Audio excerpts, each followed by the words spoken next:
Hi, welcome to Serin's kitchen. இன்றைக்கி நம்ம கிச்சனில் ஒரு ஸ்நாக் ரெசிபி தான் பண்ண போகிறோம்.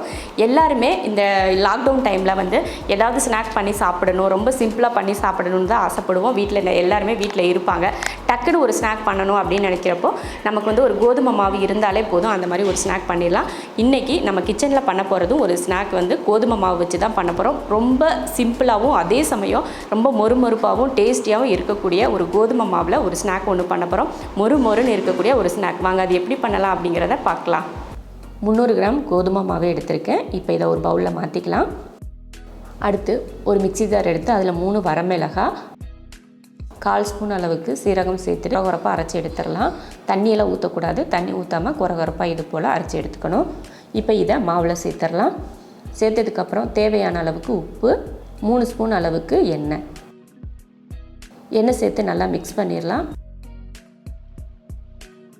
மிக்ஸ் பண்ணதுக்கப்புறமா கொஞ்சம் கொஞ்சமாக தண்ணி ஊற்றி பிசைஞ்சிக்கலாம். நம்ம எப்போயுமே சப்பாத்திக்கெலாம் பிசைவோம் பார்த்திங்களா, அந்த மாதிரி கொஞ்சம் கெட்டி பக்குவத்தில் பிசைஞ்சு எடுத்துக்கணும். இது போல் ஊற வைக்கலாம் தேவையில்லை, உடனே நம்ம தேய்ச்சி எடுத்துக்கலாம். நம்ம கையில் ஒரு பெரிய உருண்டை சைஸ் எடுத்துக்கிட்டால் போதும்.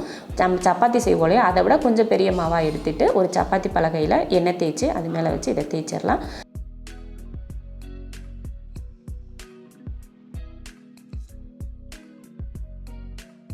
சப்பாத்தி போல் தேய்ச்சதுக்கப்புறமா அதுக்கு மேலே கொஞ்சம் எண்ணெய் தடவிட்டு கொஞ்சம் கோதுமை மாவே அதில் தூவி விட்டுட்டு இப்போ ரோல் பண்ணிக்கலாம்.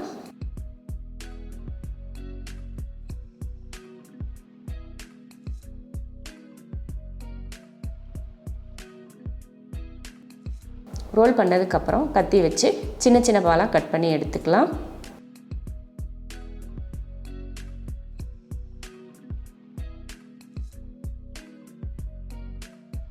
ஒரே சைஸில் கட் பண்ணுங்கள், அப்போ தான் பார்க்குறதுக்கு நல்லாயிருக்கும். அந்த கட் பண்ணதை ஒன்றா உருட்டி எடுத்துக்கலாம்.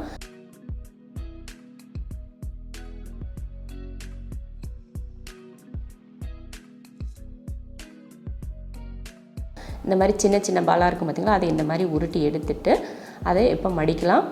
இந்த மாதிரி மடிச்சுக்கோங்க.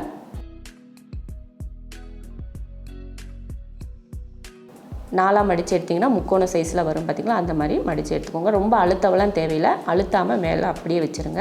அதுக்கு மேலே லைட்டாக சின்னதாக ஓட்டை போட்டுக்கோங்க. ஒன்று இந்த மாதிரி ஸ்பூனில் போடுங்க, இல்லைன்னா டூத் பிக் இருந்தால் அதில் கூட 2-3 ஓட்டை போட்டு எடுத்து வச்சுக்கோங்க. இதே போல் எல்லாத்தையுமே நம்ம தேய்ச்சி எடுத்து வச்சுக்கலாம். இது போல் எல்லாம் தேய்ச்சி எடுத்து வச்சதுக்கப்புறம் எண்ணெய் நல்லா காஞ்சிருக்கும் பார்த்திங்களா, காஞ்சதுமே அந்த எண்ணெயில் ஒன்றா போட்டு பொரிச்சு எடுக்கலாம். மொத்தமாக நீங்கள் கொட்டிட்டிங்கன்னா ஒன்றோட ஒன்று ஒட்டிடும் இல்லையா, அதனால் ஒன்றா போட்டு பொரிச்சு எடுத்துக்கலாம்.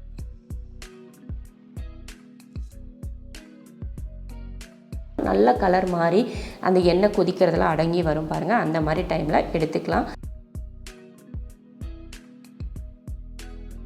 நல்ல மொறுமொறுப்பாக சூப்பரான ஒரு ஸ்நாக் இது. இதே மெத்தடில் நீங்கள் மைதாவிலையும் கூட நீங்கள் செய்யலாம். ரொம்ப நல்லாயிருக்கும். ரொம்ப அருமையான ஒரு ஸ்நாக் இது. ரொம்ப ஈஸியாக செஞ்சு முடிச்சிடலாம். நம்ம வீட்டில் ஒரு கப் கோதுமை மாவு, சீரகம் எல்லாமே நம்ம வீட்டில் கண்டிப்பாக இருக்கும், இல்லாமல் இருக்காது. இந்த 3 பொருளுமே ரொம்ப சிம்பிளான முறையில் இந்த மாதிரி ஒரு ஸ்நாக் பண்ணுங்கள். காரமாக அந்த சீரகத்தோட மணத்தோட அவ்வளோ அருமையாக இருக்கும் சாப்பிட்றதுக்கு. சின்னவங்கலேருந்து பெரியவங்க வரைக்கும் ரொம்ப விரும்பி சாப்பிடுவாங்க. இந்த மாதிரி ஒரு ஸ்நாக் செஞ்சு பார்த்துட்டு எப்படி இருக்குன்னு சொல்லிட்டு கமெண்ட்டில் சொல்லுங்கள். பிடிச்சிருந்தா லைக் பண்ணிவிட்டு ஷேர் பண்ணிவிட்டு நம்ம செரின்ஸ் கிச்சன் சேனலை சப்ஸ்கிரைப் பண்ணி பக்கத்தில் இருக்க பெல் ஐக்கானை கிளிக் பண்ணி வச்சுக்கோங்க.